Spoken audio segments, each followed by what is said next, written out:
Push up your nerdy glasses, everyone, because it's time to do some stats. Yes, welcome to the full statistical meta breakdown from all regions, going from kickoff tournaments to the stage 1 playoffs. Today we're going to take a look at Ascent, Bind, Breeze, and Icebox. I know a bunch of thrilling maps. And then tomorrow we'll do the other maps, and we'll take a look at the overall data as well tomorrow. But let's just dive straight into it. Let's dive into Ascent, and here's how we're going to do it. First, I'm going to show you the two most popular team comps overall. It's the top two here, and then just one that I thought was kind of a bit interesting here down at the bottom. You can see how many team comps this is out of overall. Here you have the team comp across the top. You got their pick rate just here with the number, the actual number itself in the brackets, and then their MN win rate. What's NM, TMV? I have to explain this every single time, but it's non-mirror win rate. What does non-mirror win rate mean? Well, it means, say that this comp plays against this comp down here. Let's say that this comp wins, they would get a win, and you would get a loss. And that's a non-mirror win. And I also do it for the agents as well. So for instance, if these two comps played, and let's say this normal comp won here, Killjoy would get a win, Cypher would get a loss, no one else would get anything because they are played by both teams. Okay, so with that out of the way, let's dive into it. This is Ascent out of 160 comps. Yeah, we all know that the Ascent meta is pretty dull, and you can see that here from, the most popular comp, the meta comp, of course, and the second most popular comp is just the same comp with a Cypher instead of a Killjoy. Yeah, we all know that, of course, this is the way Ascent is. This won't surprise any of you. It's been like this for quite a while at this point, if we are being honest here. And really, though, you can't blame these teams, because whilst the meta comp does have a 57% pick rate, so 57% of all the comps picked on this map are just the same comp. It does have a decent non-mirror win rate as well, right? It does fine. And every time I've done the stats for Ascent, it has always been, slightly above 50%. That's just where this comp lives. It lives in like I'm just a good comp. I'm just a good, honest comp. And that's unfortunate, because I really wanted to do badly to, suggest to everyone that they shouldn't play this comp, but I can't, because the stats say that, yeah, it's fine. I do just want to quickly point out this FPX comp as well, because, they're just doing whatever they are, and FPX play some wild stuff, and I can't wait to see them play in Shanghai, because they are interesting at the very least for this exercise. The next thing we're going to do is talk about archetypes. Now, what do I mean by archetypes? Well, if we take that meta comp and the Cypher version of that comp, it's basically the same kind of comp.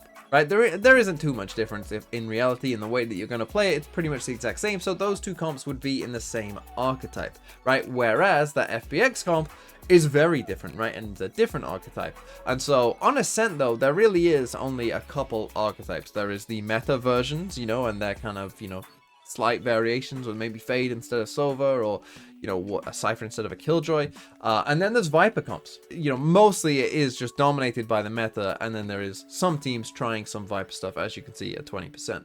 And now let's talk about the individual agents themselves. So this is every agent who played at least 10 games on the map, and what you're looking at here is their pick rate on the left-hand side, and then non-mirror win rates down the right-hand side as well. With that in mind, let's talk about some of the takeaways here. There isn't too much to take away really here from Ascent, because it's Ascent, it's incredibly dull. I mean, you see some of the numbers here, right? Like Jet, KO, Omen, Sova, like really, really high pick rates. I mean, 99% for Omen. What I will say as well is, for the non-mirror win rates, some of these numbers won't be massive, right? Like 13 for Breach. So, you just change one win here instead of a loss, when this number changes drastically. So if you're within like 5%, even of 50%, I would say don't even care, right? Really what we're looking for here is the big outliers in terms of bad and the big outliers in terms of good. You could argue that, hey, Killjoy is doing better than Cypher. Maybe Killjoy is a slightly better option than Cypher. And then, maybe like, oh, Yoru, the teams that played Yoru actually did pretty well. FPX were one of those teams, right? Maybe that's an avenue that someone might want to explore a little more. But really here on Ascent, there isn't too much to take away. Okay, moving on to Bind, though, and our most popular comps here, we're a little different, right? So we've got the top one here is just the Sky Gecko kind of stuff. No real big surprise in terms of that, but you see that the pick rate is only 22%, compared to like 57 on Ascent with the most played comp there. So, definitely more healthy here on Bind overall. And the second most popular comp was a bit different, right? It is only one agent different, but in terms of the way it plays, I think it is quite a bit different with the Cypher instead of the Gecko, right? And again, 16%, not too crazy overall, and actually did pretty well, as you can see here, the Cypher comp. And then the third comp that I've picked here is the 100 Thieves comp, which again is pretty similar, but you see that really there wasn't too many other teams playing this. I think only like 1 or 2 games was played by someone actually earlier on in the season of this comp, and then it was basically only 100 Thieves, but obviously 100 Thieves did really well with the Fade Gecko as opposed to a Sky Gecko. And archetype-wise, there was some difference here overall. Again, the double initiator was kind of the dominant idea here, whether it be Sky Gecko, Sky Fade, Fade Gecko, KO maybe as well. You know, that was obviously the dominant idea. Then you got the Cypher comps, various Cypher comps, you know, making up a decent chunk of kind of a secondary idea. And then you had kind of Yoru, right? Whether it's solo Yoru here in green, you know, with no raise, or whether it's double duelist with a Yoru, sometimes it might be raised jet instead. Still, you know, pretty dominant here for the double initiator idea, but at least there is some variation.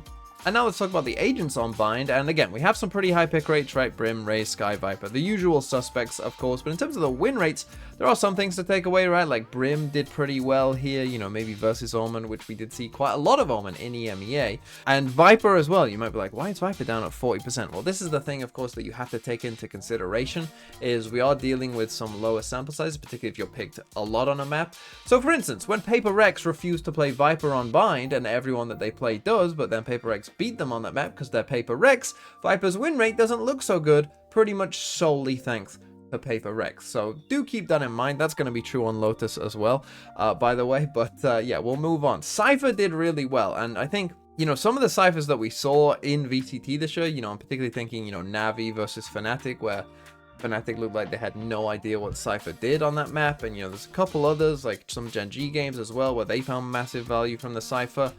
It wasn't a shock to me to see Cypher doing pretty well, because I think Cypher is just pretty good on Bind, and you should consider playing Cypher on this map, because yeah, so in some of those games, Cypher really did take over the game. Gecko actually didn't do as well, which I did find a bit interesting, because this is a map that I thought, you know, hey, Gecko might dominate, to be honest, but that wasn't really necessarily the case. And then again, another thing that, you know, I don't love the solo Yoru. I know Siggy's talked about this as well, but yeah, the solo Yoru ideas in general didn't do too great, or just playing Yoru in general on this map didn't go quite as well. Okay, now on to Breeze, where the most picked comp was one that has been around for a very long time, right? This solo Viper KO Solver idea. This has been around for a very long time. But we did see quite a bit more of like this, the double duelist with a Yoru replacing the KO. This is something that came in, and we did see a lot of this kind of idea as well with an Astra added in. You know, we did see quite a few teams go for this Astra idea. Gen G, I think, were a notable example of that, and did find success with this kind of idea as well, despite me thinking that this comp is just awful with no Sentinel, if I'm being honest. But, you know, it did work for, you know, a variety of teams that did try this stuff. But if we come to the archetypes, this is where Breeze kind of, you know, was somewhat interesting. There was basically just only 3 ideas on this map, right? You were basically playing double initiator, double duelist, or double controller, right? Like, that's basically all you were going for on this map. But we did get a lot of, like, you know, one versus the other versus the, like, you know, there was quite a lot of that. Okay, and then when we look at the agents, well, the thing is, these 8 agents were basically the only ones who got played at all. You know, everyone else, basically, max had like 1 or 2 games. Because you can only play certain agents on Breeze, right? And there really is only one takeaway to go from this, right? That everyone else is kind of around 50%, and again, that's like 1 game difference, who cares?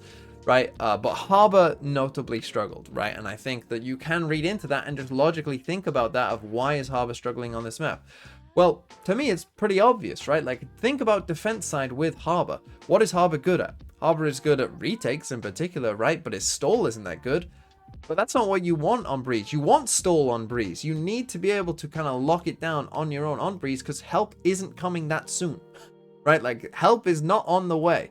And so you have to be able to hold on to things, right? Playing for retake on Breeze, you know, particularly like 5v5 fast flood retakes, that's not going to happen because the map's so big, you know, that you're not going to be there in time to do that most likely, right? So that to me makes sense of why Harbor didn't do so well, and why I think Astra, if you want to play double controller, probably is a better option, because Astra can help with the global kind of utility.